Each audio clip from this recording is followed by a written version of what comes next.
The 2021 cruise started like any other, out of Waterford, past Hook Head and over to Kilmore Quay for the first night. I was joined there by some family members for some of our excellent fish and chips. Unfortunately, the weather gods did not smile on us on Sunday morning. Oh well, plenty to do, I'm sure. An early start Monday morning saw us around Carnsore Point by 7:30. Brexit has clearly increased the popularity of Rosslare Harbour for commercial traffic, with 2 ferries in the harbour, 1 leaving and 2 arriving in the time it took me to pass. Rush hour, no doubt. The plan called for us to go to Arklow, and from here or further north go to Holyhead. The island of Anglesey is directly across from Dublin, with Holyhead ideally located to be a major port. Holyhead Harbour is actually on an even smaller island called Holy Island, which is off Anglesey, which has a fantastically long 2.5 kilometre pier. This harbour offers great protection from the prevailing southwesterlies, and indeed good protection all round, such that a large sailing fleet is supported. However, a rogue storm destroyed the marina about 4 years back. I left Arklow around 11 to ensure I would get past the North Cardinal Arklow Bank buoy by the turn of the tide around 12:30. I attracted the attention of the Irish Navy, who wanted all sorts of details like destination, call signs, MSNI, all sorts of stuff, some of which I didn't have. For a few moments I was genuinely concerned they would turn me back because of the COVID restrictions, but thankfully they let me proceed. The trip proceeded under engine as there wasn't a breath of wind to be had for any money. The calm day turned into a peaceful and calm night. The crossing was pleasant, but a bit dull. I had to stay under engine almost all the time. I tried using the sails at one stage, and the wind was at 4 knots. I could only travel at 1.1 knots. It was a dark night. Eventually, I made out the glow of a lighthouse coming up on the horizon. It was good to get confirmation that I was on the right course, but of course, South Stack can be seen from 20 miles away, which represented 1/3 of my journey. Long time to go. Arriving around 5 a.m, I tied up in the collection of boats outside the damaged marina. I was planning to leave by about 11:30 or 12. There were 2 options for this circumnavigation. We could go from Holyhead up past the notorious Carmel Head and then across the top past such interesting places as Middlemouse and Harry Furlong's Rocks. Then we would head southeast and pass inside Puffin Island and into the Menai Straits. We would now run southwest past Beaumaris and Bangor. Next we would cross the notorious Swillies, which can only be taken at high tide. Assuming we survived that, we would run down to Carnarvon. Next comes Carnarvon Bar, which can only be crossed in mild weather. And to finish the circumnavigation, we would run up the coast, heading northwest into Holyhead.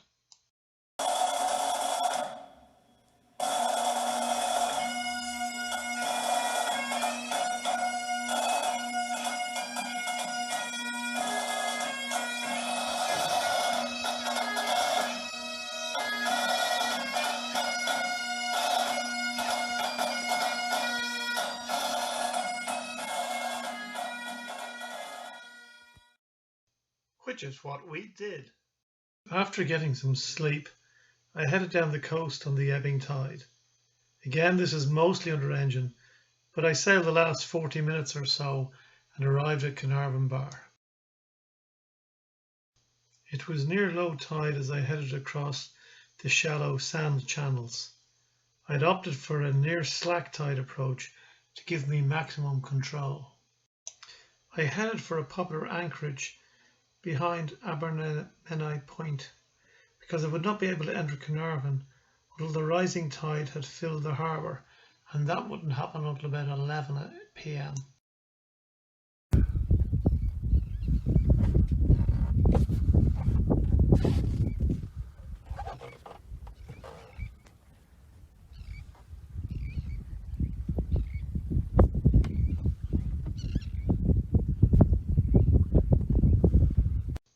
So close and yet so far.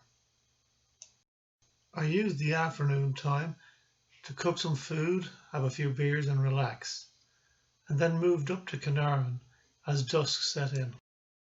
Eventually, the dazzling lights turned from red to green and I was cleared to go.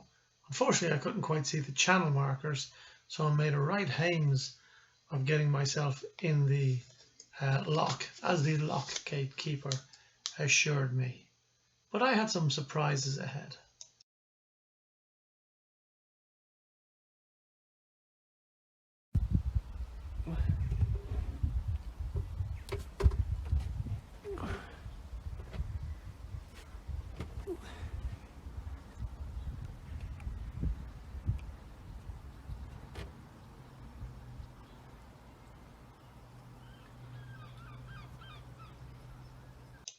In the pitch dark night, I had not realized that I had not gone through a lock which would hold water in, merely gone past a revolving bridge, which only opened when there was sufficient water available.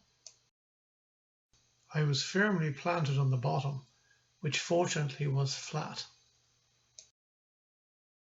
Almost all the boats here were designed like mine, with two keels, so they could stand upright when the tide goes out. I'd never seen so many westerly boats before in my life. And the neighbours were friendly. Let's get our bearings, and apologies for the fisheye lens. I was tied up to the quay wall, just where you see on the right, in front of the entrance to the castle. My local pub was just around on the seaward side, marked on the left of the photograph. And the town square was up a short hill, just slightly upriver from the boat.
It was time to say goodbye to Carnarvon and push on up the Menai Straits through the Swillies, going north. As I was in totally unknown waters with a fearsome reputation, I probably would have used the engine even if we had had some wind. The weather was glorious, the views breathtaking, so no complaints really. I arrived at Britannica Bridge with plenty of time to spare, so I circled around so that I could stay on station. There were some other boats going up, so at least I'd have some company. There's a precise path to follow, and you have to line yourself up with various items that you can see. For example, the small white cottage on the island in the middle of the river. We progressed quite quickly and were soon meeting boats coming down the other way. There was a bit of mayhem, there were so many boats coming down in fact, but unfortunately I was far too busy to take photographs. Soon we were under the massive Menai Bridge and clear on the other side. Once again we could relax and enjoy the grand designs along the way. Here's an interesting mix of ultra-modern and Victorian on the Anglesey shore. And here on the mainland shore is Bangor's Victorian Pier. Just past this, on the Anglesey shore, was the Gazelle pub, much loved by sailors and a destination I had to visit. Here's a photo of New Dawn taken from the Gazelle, and as you can see, there isn't even enough breeze to make the enormous tricolour flap. Late afternoon, I moved up the coast a bit to Beaumaris. I didn't get off the boat as I would be up early in the morning, but enjoyed the spectacular views. Tide waits for no man, and 4 a.m. came quickly. It was time to start the last leg. With the now familiar forecast of absolutely zero wind, I knew we were in for a calm day.